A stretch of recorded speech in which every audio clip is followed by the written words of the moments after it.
welcome, ladies and gentlemen, out to West Lawrence High School. We're going to talk a little football here with head football coach Kagan McLean. And Coach McLean, it's hot these days. Yeah. And you feel it, don't you? Oh, yeah, definitely warm out there. It's that time of year where, you got to get acclimated to the heat, got to get the guys used to it a little bit. Luckily we've had great attendance all summer, so our guys are pretty used to it, but you got to keep that eye on that wet bulb, make sure you're not out there doing anything you're not supposed to do. Yeah. But it has starting to heat up a little bit, and that just lets you know it's about time to kick off and get the season rolling. Mm-hmm.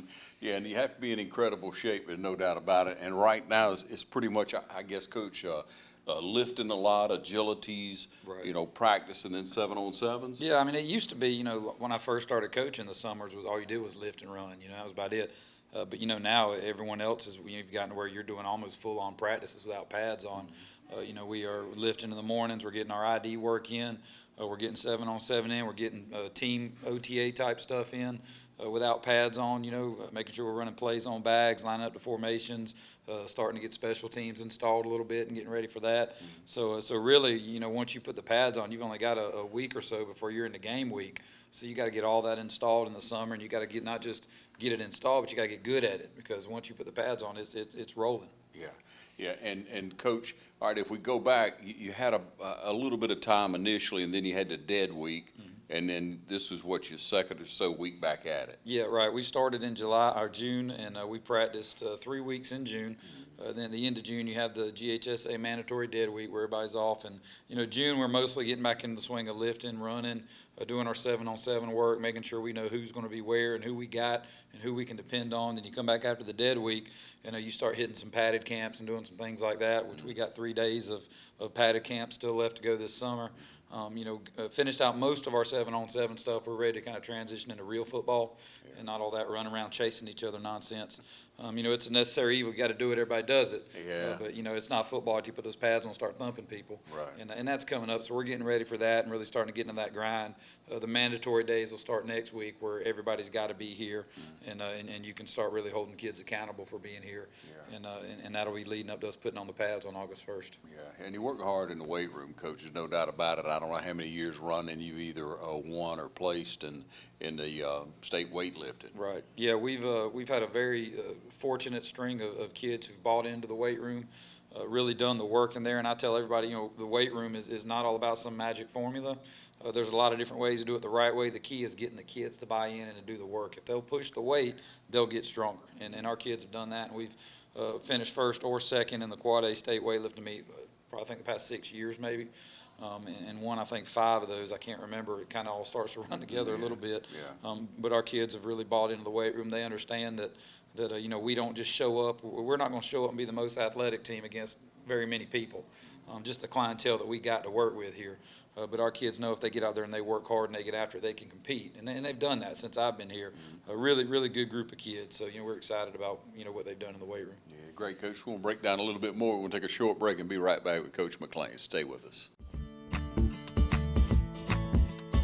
Hi, I'm Matt Sapp, inviting you to come see us at Dexter Meat Company. Our fresh cut meats include cube steak, stew beef, chuck roast, chuck eye steak, ground beef, ground chuck, and if you love steaks, you'll really love our New York strip, T-bone, and our ribeye and choice or prime cuts. And our marinated steaks have a distinctive taste that you'll be sure to love. We invite all our neighbors to come see us for the freshest cut of meat. Remember, we cater to. Call ahead and we'll have it fixed for you. Monday through Friday, 10 to 7, Saturday 8 to 6. Hi, I'm Dr. Dustin Gay. I'm a local orthopedic surgeon with Houston Clinic Orthopedics, and we'd really like to invite everybody to come out to our new office facility to take a look at it. It's a larger space with physical therapy, and we're just excited to have it, and we'd love for people to come out and visit us. Come by and see us today at our brand new location, the Houston Clinic, Medical Drive in Dublin. Welcome you back out at West Lawrence High School. Again, at least we're inside with the air going on. That's right. Because it is hot weather. And if you don't get kids in shape, if they're not in shape right now, they're not going to get into shape. Right. You getting them to that level. Coach, when we look ahead, we look where we came from last year. You think you're going to have to use 4 or 5 kids both ways? We always are kind of in that boat where we do have some guys that are going to have to play both ways. I'll say this is the first season in a long time that I don't see a whole lot of guys having to be full-time starters both ways. Okay. I think we've kind of, you know, this is our third year with this staff, and we've kind of gotten, one of the things we talked about doing when we first got here is we got to build some depth and get more guys involved. You can't rely on 5 and 6 guys playing both ways at Quad A football. You just can't do it because other teams aren't doing it at Quad A football. The bigger you get, the more everybody 2 platoons. Now, when you got a playmaker, he's got to be on the field. But this year, we feel like we've developed enough depth that we got a few guys I think are going to see action on both ways, but I don't think we have anyone that has to start every play both ways and not come off the field. And that's going to be good for us because we're just, you know, that's tough. You know, to get a kid ready to do that. Football's a different kind of animal. You know, it's so explosive and so physical that not a lot of guys can handle 60 plays of offense and 60 plays of defense out there. You know, which is what teams are getting in now as fast as everybody's moving. So we've got some good depth. I feel good about who we got coming back. You know, we lost some key seniors from last year, but we've also got a really good senior class this year. Return a bunch of key guys on both sides of the ball. Our schedule's tougher because a lot of the good teams we played last year were young, so they're going to be better. But I feel like that it'll help us. It'll make us better, and if we can win enough of those region games, we'll be ready for the playoffs. You know. Yeah, Coach, on the offensive side of the ball, I guess you want to start out with, you got a 3-year starter at quarterback. Yeah, and then, plus. no doubt AJ is AJ Mathis is definitely the heart and soul that makes us tick on that side of the football. Very dependable kid, you know, hard-working kid, 3-year starter, like you said, and got a lot of reps his freshman year. So, you know, he's been in that fire. But we're excited about him. He's really matured and come along every year. You know, last year he threw 18 touchdowns and 3 picks, was an all-region kid. I feel like he's going to have an even better year this year. He's got a couple tremendous weapons to throw the ball to. Brent Carr has really come on and been a dominant wide receiver this summer. I mean, people are double covering him in 7-on-7s, which tells you something. I mean, he and AJ have developed a great chemistry, and I look for Brent, who also was an all-region kid last year, who last year was his first year playing football since his freshman year. And he popped in there and had an outstanding year, and I look for him to be a major weapon. Tyler Franks has really come on and been a really big weapon for us outside. Bradley Wilson's been a big weapon for us outside. You know, Colby Ramsey has stepped in and made some good catches for us. Chris Boston, another kid that popped in last year for the first time, has stepped in this summer, made some good catches. So we've got some guys, I think, that we can throw the football to. And what that does, it frees up a lot of those DBs to focus on playing defense and not having to flip-flop both ways and kind of wear those guys out. But I'm excited about it. I think if we can protect AJ, we're going to be very inexperienced on the offensive line. That's probably the biggest question mark on the offensive side of the football. But if those guys, I like the kids, they're hard workers, they're good kids, they're just not big. You know, we're going to have a small, scrappy offensive line, and they're going to have to get after it and get in people's ankles and be tough, you know. And if they can protect AJ and give him time, he's going to find Brent Carr, and he's going to find Tyler Franks and Bradley Wilson and those guys, and we're going to be able to make some things happen. But it all starts with those guys up front. Yeah, you got to play assignment football on that. They got to know what to do when the ball snapped, which foot to step with, as we always say, where to put your head. And like you say, a bigger guy can be blocked. You're trying to hold him up for 2 or 3 seconds, right, Coach? Yeah, I mean, you know, and we know that we've got to catch the ball and get rid of it in our passing game because of our inexperience up front. I mean, you know, we've got guys, like I said, that worked hard up there, but we've only got one guy coming back on the O-line that has any real Friday night experience. Our center's got a few games under his belt, but our tackle, James Jardon, played the most last year, and Spencer Fields at center's got a few games, but the rest of those O-linemen are spanking new. I mean, and it's a different world out there Friday night. You can practice all you want, and you can do all that all you want, and get on the board and watch film, but when you step out there on Friday night and that coach is on the sideline, it's just you out there with all those fans and that fire. You know, you find out what you're made of. So I think there's going to be some growing pains with that group, but we're not going to give up on them early. We're going to love on them and develop them, and hopefully you know, by the time region rolls around, they'll kind of have started clicking a little bit and be able to do what we know they can do. Yeah, it's like you say, Coach, you know, once you're out there on that Friday night and they make a mistake, they don't have the coach say, hold on, let's run that again. That's right. I mean, it's there, but you have to grow up fast in the game, that's for sure. And you play with what you got now. But let's look across there at the guys that are coming in. Are they seniors, juniors, freshmen? We got a mix. We got a couple sophomores going to have to step in there and play a little bit. We do got a couple seniors. They're going to have to really lead that group, and then a junior or two here. There's kind of a mix on the offensive line. You know, and that's an important thing, what grade they're in, but the most important thing to me is how much experience do they have. Sure. And we're very, very inexperienced there, but I think they've gelled pretty well this summer, and we'll find out next week at those padded camps, you know, what they've really done. Yeah. And we'll figure it out. I mean, like I said, you know, with AJ and a couple of those receivers, and I feel like we got a couple of running backs. You know, Lorenzo Turner is probably the fastest kid I've coached in a long time here. You know, just tremendous speed. He's a kid that's a legit 4.37, 4.38, 40 kid who can fly. If we can get him the ball and get him a crease, if he breaks in the open, you know, nobody's going to catch him.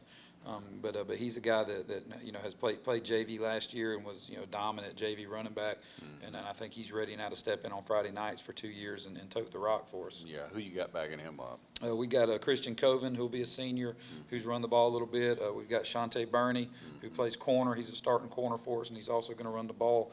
Daniel Dorsey, who's a starting safety, will probably run the ball a little bit.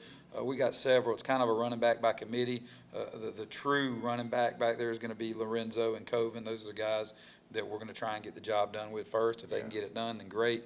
If not, then we're going to have to take some of those defensive guys and get them over there and push those guys a little bit to get it done. And I think AJ is going to be a threat running the ball. People don't realize what an athlete AJ is. I mean, he's a starting center fielder on the baseball team. He's a kid that runs a 4.6 40. I mean, he can pull the rock and take off around the edge as good as anybody. So we're going to utilize that a good bit too this year, I think. Yeah, he reads well. Right. I mean, when it's crashing in on him, he knows what to do. Right. And that's that 3+ year starter. I mean, we can remember back when we first went out on the field, he took some hard licks as a little kid. That's right. But he had to grow up fast, and I'm sure he's pleased to be where he is now, as we all are for him. But if we just flip back to that line, just take note that it takes toughness. It takes toughness in football, Coach. If anybody knows that, you know it. You know what it takes, and you got to see it in those young men and pull it out of them a lot of times. And so we wish you the very best on that offensive side of the ball. We want to take a short break, come back and talk a little defense with Coach.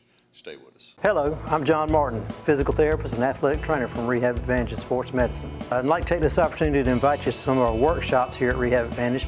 We've been hosting workshops every 3 weeks, some for low back pain, shoulder pain, arthritis, and for balance and vertigo problems. And so feel free, we'd love to have you come. We'd love to share information with you about these injuries and how you can get well naturally from these things. And we'd just love to tell you more about it right here at Rehab Advantage. We usually have them hosted at 6 p.m. on Thursday evenings. That does change sometimes, so be sure to look at our website or give us a call 478-275-1800.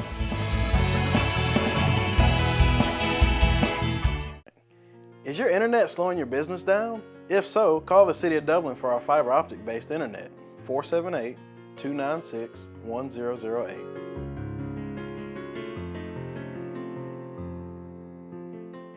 All right, we're talking football, and we get more and more excited, Coach. It almost gives me chill bumps to think about that first kickoff and the season to start. And it seems like it takes a while to get here, but, man, when it gets here, it seems like it flies. It just rolls, don't it? Like we say, you got to be ready. You got to try to be as tuned up as you can and in the best shape you possibly can. I did want to flip back on one more question on offense, Coach. And when you get into a power set, how do you think you'll line that up this year? Well, my biggest thing is, look, when we need 1 or 2 or 3 yards, we're going to put the best 11, the toughest 11 guys we got on the field no matter what. So you're going to see guys like De'Eric Jackson in the backfield and Daniel Dorsey in the backfield and Daniel Lindo at tight end and some of those big seniors we got that are defensive starters go over there and get in those sets. And everybody knows what's coming, and that's okay because we're going to hit them in the mouth and get it anyway. That's right. And that's the philosophy there. And that's what we want. I mean, we want to run the football.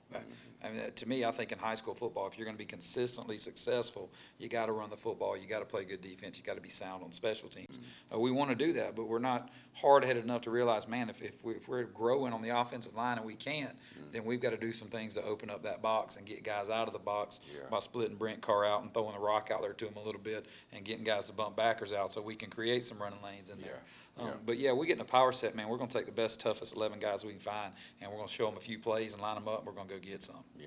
All right, now let's flip it over. Now we're talking about defense, something we know and we love so very much, Coach. Let's talk about what you got over there. Who's coming back? Yeah, it's one of those things where, we've got 7 guys returning on the defensive side of the football that played last year. and I feel good about that. But the 4 that we don't have coming back are key guys that we're going to have to see. They're going to have to see some growth and development in some guys. I feel real good about our front 7. We got 2 of our 3 D linemen are back. Daniel Lindo will be back at our strong side end. Spencer Dacus will be back at our nose, and TJ Jones will step in. And right now he's the leading candidate to be our weak side defensive end. He's a kid that transferred in at the beginning before school last year from Dodge County, and wasn't eligible last year. Played some JV, and I think he's ready. He's a smaller kid, but he's strong. I mean, physically strong, can move, and I think he'll be a disruptive force at that defensive end spot. We got both inside linebackers back. De'Eric Jackson, who's committed to Kentucky, big, strong, physical inside guy. Devontae Royals, who's more of a quicker, chase things down kind of linebacker, who'll be playing inside next to De'Eric. We bring back both of our outsides that played last year. Trent Carr started last year at outside linebacker, and he graduated, but we got a lot of reps with both Dre Bonner and Xavier Lewis at the other side, and they'll both be our starting outside guys right now going into the season. If I had to name guys, that's who it would be. And they've looked good this summer. They're not as big as some of the guys we've had in the past out there, but they're athletic, they're quick, and I think we're going to be able to do a lot of things with them off the edge because of that. So I feel like our front 7 ought to be pretty stout. One thing we've always prided ourselves on is being very physical and being able to stop the run. And at times we've done it well, and then there's times we haven't. But I feel like that's going to be our strong point. Our big key is going to be the secondary. We return 2 of our 4 back there. We return Shante Burney at one corner, and we return Daniel Dorsey at safety. They'll be our two main guys as far as experience goes back there. And then Andrew Green has stepped in this summer, played the free safety spot, played a little corner last year for us. We moved him into safety, and Jaquil Edmond and Cam Robinson have fighting it out for that other corner spot, and they've done a good job over there. So I feel like the first 11 we put out there got some talent. I feel like there's going to be, they're going to have to get a little experience under the belt at certain positions, and we've got to continue to work on building depth behind those guys. Yeah, you always want to build more depth. You can't have enough. If you got one back behind them, you're doing well. Yeah, and football's a long season. Guys are going to get hurt. Guys are going to get dinged up. Guys are going to get banged up. And somebody's got to be able to step in and make that play. Yeah. And that's what we're looking to really develop early in the season. Coach, one of the most exciting things to me is always to watch a freshman, a sophomore, then a junior and a senior, and how they grow. And some of them, man, it just turns on in a hurry. It's like, man, they have a vision of the field. They know where to go, and then maybe it takes another one a year or so to go. Who do you feel like's progressed very, very well for you? We've had several guys. I mean, the guy that really stands out has been Brent Carr. He played as a freshman. And I was small, little bitty kid, played quarterback as a freshman, played a little bit of DB. Wasn't a very big kid at all. Was a smart kid, wasn't super athletic, back then. I always thought, I remember thinking, he might be able to play some special teams one day or something like that. Yeah. And he didn't play his sophomore year. He was wrestling, had a couple injuries, and really focused on wrestling. Right. That sophomore year, came back his junior year, decided he wanted to play, and man, he shot up. He's 6'2", probably pushing 6'3" now. Can run. He's athletic. I mean, he's just one of those kids that's really, his body's completely changed from a freshman, all the way to a senior. So he's definitely one. Devontae Royals, another kid on defense. I remember when he first started playing a little JV back his sophomore year, I thought, there's no way, he's going to be a Friday night guy. Yeah. But he's a kid that really wanted it. He worked on his own. I'd come up here on weekends, and he'd be out there running on the field, running around the track. And lo and behold, he came in his junior year, and he was a starting linebacker for us, and he's done an outstanding job. So there's always guys like that you're excited. You think that, man, they're never going to be a player. And coaches will say that in a meeting. Sure. He's probably not going to be. And then there's guys you think are going to be players, and it just completely flip-flops, and they get to be there. That's why you never give up on a kid. We don't cut kids in football. Any kid that gets cut from football cuts himself because he doesn't show up. If they show up and they work, they're on the team. We get them out there because you never know how a kid's going to develop over that 4-year span. That's right. Yeah, and you just love to see that. Again, ladies and gentlemen, we appreciate your time, Coach. Ladies and gentlemen, it's time now to become a Booster Club member. If you haven't been contacted, if you hadn't received a letter, if you hadn't gotten an email, you can get in touch with someone at the school. They'd be glad to help you. You need all the support you can get, don't you, Coach? Absolutely. One of the biggest things about high school football is community support. That's what makes it such a great thing. And we've got great community support at West Lawrence, and we need to keep that going. Yeah. A lot of good practices left, a lot of heat. A lot of encouragement is going to be needed, ladies and gentlemen, when you see them out around the community. As we always say, encourage these young men, encourage these coaches, because right now you start to spend less and less time at home, more and more time on the field. it's a real sacrifice. But we appreciate what you feed into the kids, the leadership ability that they get, the desire to win, the desire, Coach, to do things right. That's what you teach, and we thank you for it. Absolutely, appreciate it. We try. Thank you for joining us right here on TV 35.